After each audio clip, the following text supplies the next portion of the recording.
The art of John Himmelfarb is on the move. The truck sculpture rolls through the countryside, the creator at the wheel. The truck, a major motif in John Himmelfarb's life as an artist.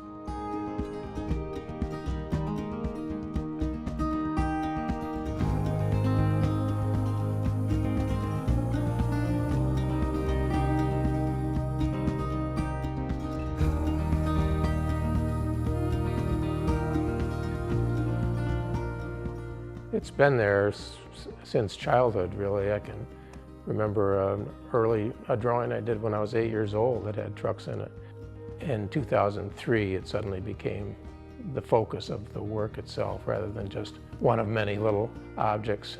I did a painting in which the truck filled the whole canvas. I hadn't planned on that. It just appeared and it grabbed me. And I wasn't sure exactly why, but I just went ahead with the next painting. It was also a truck, and then the next one. And then as I kept painting them, I began to wonder, what's the hook here? And the hook is really that they're not about trucks. They're a convenient metaphor for human character and all our aspirations, our burdens, our abilities. I had all kinds of toys, but especially trucks I remember enjoying. I played with them indoors and outdoors in the woods. They were important enough to me that along with my stuffed animals, I saved my trucks, and I still have some of them now. The son of two Chicago area artists, John's childhood home, where his sister now lives, was filled with more than childhood toys. I mean, the fact that this was a house in which there was so rich with cultural things, of music, of literature, of visual arts, of drama, really informed his growing up. And I know that he, all of that informs his life and therefore his painting. Growing up, the art was all around me, but I didn't think about being an artist as a career. I remember more the traditional boy things. You want to be a fireman, or you want to be a forestry expert. And then, in spite of my parents being artists and having artist friends, I somehow, because they revered the world-famous artists so much, I never really thought of choosing. I never thought it was something one could choose to do, to be an artist. Instead, young Himmelfarb turned to music, playing the violin. His violin and face included in his father's art. He headed east to Harvard for college, graduating in 1968. In his sophomore year, a professor asked him a question that changed his life. He said, "Did you ever think about being an artist?" And I said no, and I was very surprised because it just hadn't occurred to me yet that was something you could choose to do. But the fact that he asked the question meant that one could choose to be an artist. The next year, his professor got him into an independent study program where he threw himself into drawing and sketching, developing some of the themes that can be found in his work today. I would say within 2 weeks of having many hours a week devoted to working on drawing, the light bulb, literally went off. I said, I think this is what I'm supposed to be doing. Because I just felt more centered than I'd ever felt doing anything else. But it was the late 60s, a time of social activism and protest.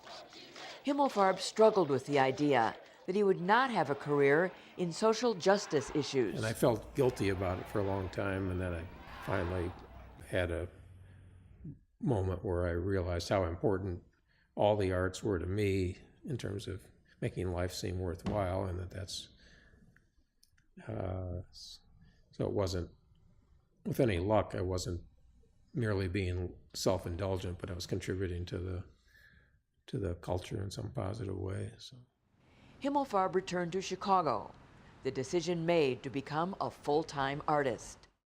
His early work composed of dense linear abstraction, mixed with narrative content. So the early linear works, like Crane Mountain, they just amassed these linear forms, one on top of the other, very dense. In Crane Mountain, if you look at the bottom of it, there's a little electromagnetic crane that you can see has been piling up this enormous landfill of stuff. Then later, when I began to do color prints, the forms that were piled up were blocks of color, shapes, solid shapes, rather than linear content. And in filming A Sunny Days, for instance, you see a lot of things piled up, but there's also people, birds, things going on. You see the back end of a trailer truck having passed through underneath a bridge. And if you look closely at the door details on the back of the trailer truck, I realize now it's just exactly what I have focused on the last couple of years, just that particular motif of the back end of the truck. Himmelfarb found a lifelong partner, Molly Day, who embraced his vision of life as an artist. Their wedding announcement, a statement of their commitment through good times and bad. Love, optimism, and flexibility defined their relationship right from the start. My resources were pretty small, so we bought a 4-story brick house in a neighborhood still on the way down in Pilsen. So it liberated me to have the cheap space. Also, all the construction work and deconstruction work gave me more confidence to work with a variety of materials, and that's something that's been very valuable for whatever projects I've encountered ever since. Early on, Himmelfarb began taking his art on the road. Omaha, Nebraska, one of his first stops. You analyze my career by looking at my resume. You could see that about a third of everything I've done somehow grew out of that experience in Omaha. By driving so often, I would stop and visit museums along the way in order to try to earn my gas money by selling a print here and there, or just try to see what I could stir up. Organizing shows in people's homes, he began to build a strong group of passionate collectors. These are early Himmelfarbs. I would say late 70s, so kind of beginning to be middle or late early period. Here we see again a person crossing a bridge. We see a monster here. We see a truck, the back of a truck. These are trucks that John got the idea of drawing and making pictures of when he was driving from Omaha to Chicago.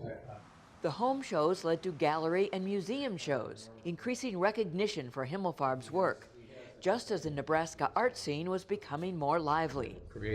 Just the fact that you've done this is going to fertilize an art scene, and then more people are going to open up, and then more people are going to be interested in collecting because it's a scene. I think the nature of who you are comes out in your work. It's accessible, it's generous to this perspective. I'm not making fun of anybody who's looking at my work. Major museums in other cities began acquiring Himmelfarb's work. The Eskenazi Museum of Art, Bloomington, Indiana. So this one is, again, really based in his interest in language, even his writing on found library cards. He's always had an interest in that. He originally said his letter form images started with picking up a Chinese newspaper in Chinatown in Chicago, and the fact that he was interested in the visual properties of languages he didn't understand, but what they looked like, including a Japanese dictionary that he got from an exchange student that they had. So formally, he was interested in what the calligraphic mark looked like.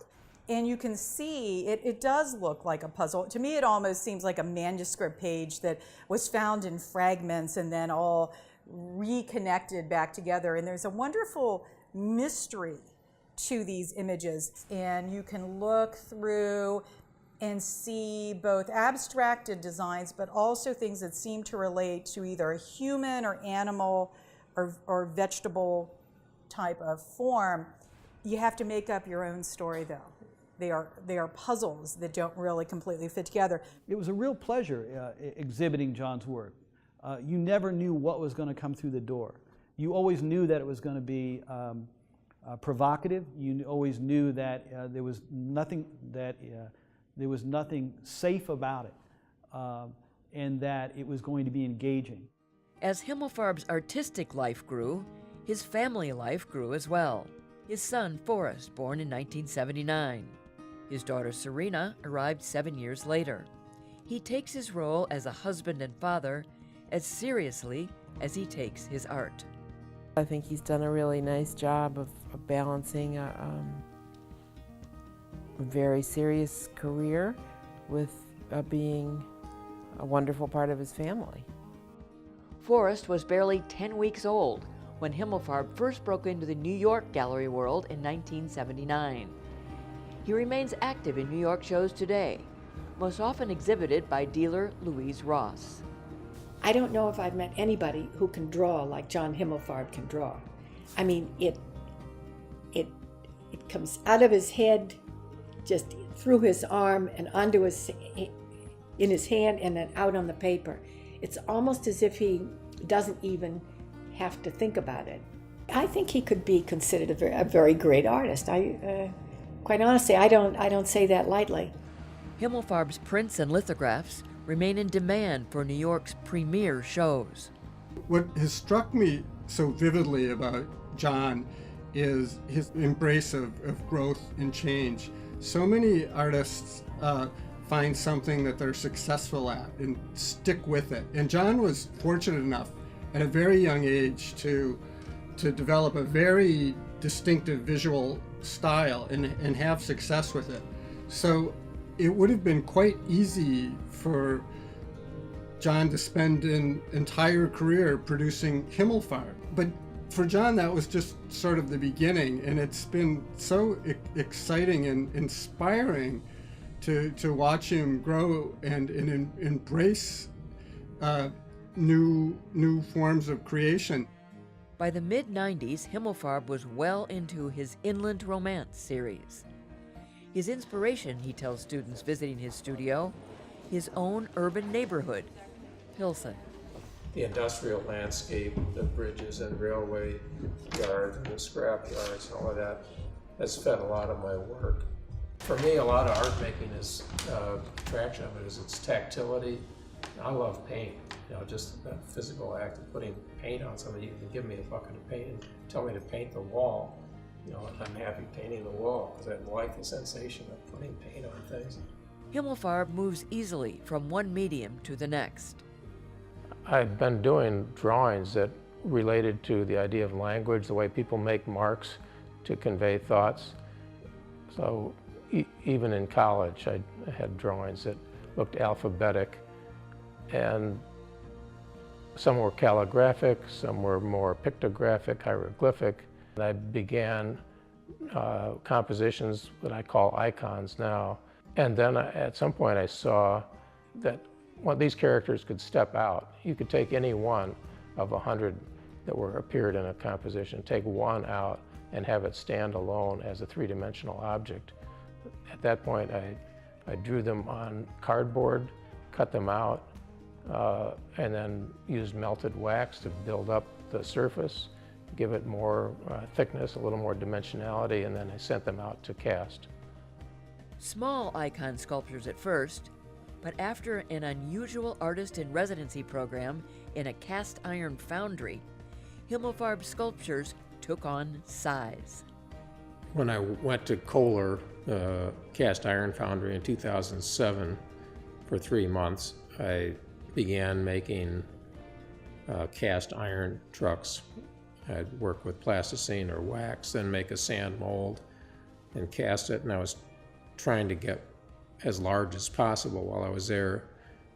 And I got one up to 6 feet long in a single casting, which was pretty large. But not large enough. Himmelfarb wanted more.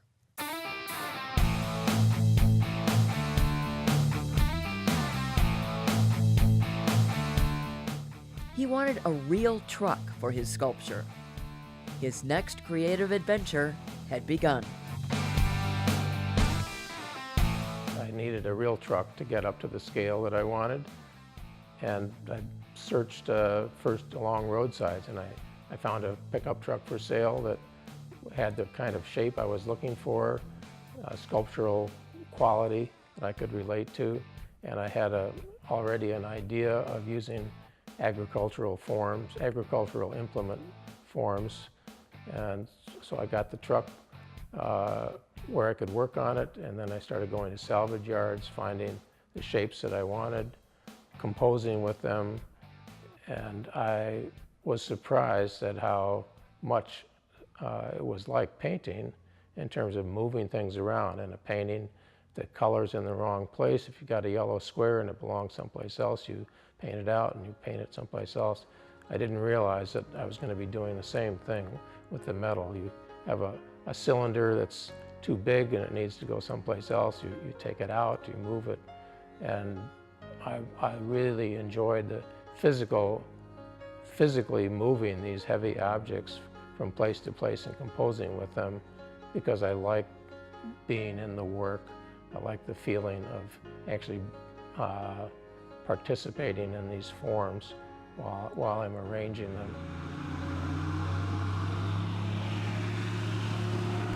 Himmelfarb stays in his work all the way to the gallery door. John Himmelfarb, fearless, prolific, secure in his vision, ready for the next challenge.